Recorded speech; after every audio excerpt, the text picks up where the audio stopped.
Oh, hier finden wir bestimmt viele Würmer und andere Leckereien.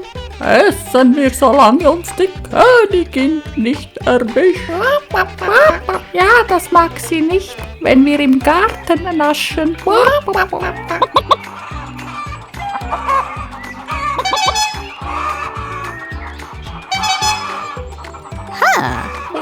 Eine Giraffe, die fliegen kann. Giraffen können nicht fliegen, du Gockel.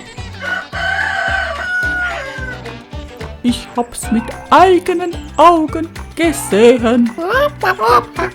Egal, iss weiter.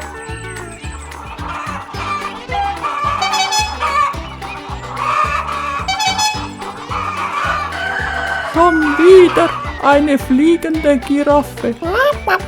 Wir essen einen Besen, wenn das wahr ist. Wirklich, er ist geflogen.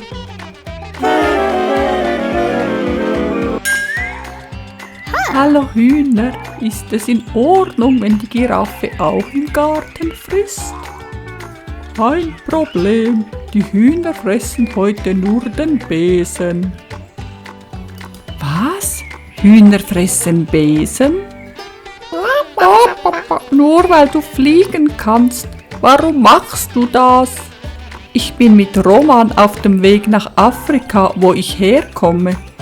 Ich hatte nur ein bisschen Hunger, deshalb sind wir hier. Dann fliegt Roman und nicht du? Genau. Lieber Hahn, dann kannst du jetzt den Besen fressen. Wir hatten recht. Giraffen können nicht fliegen. Oh, die Königin! Schnell weg!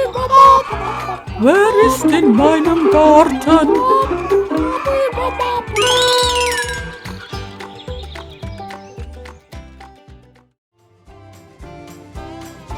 Flip, flap.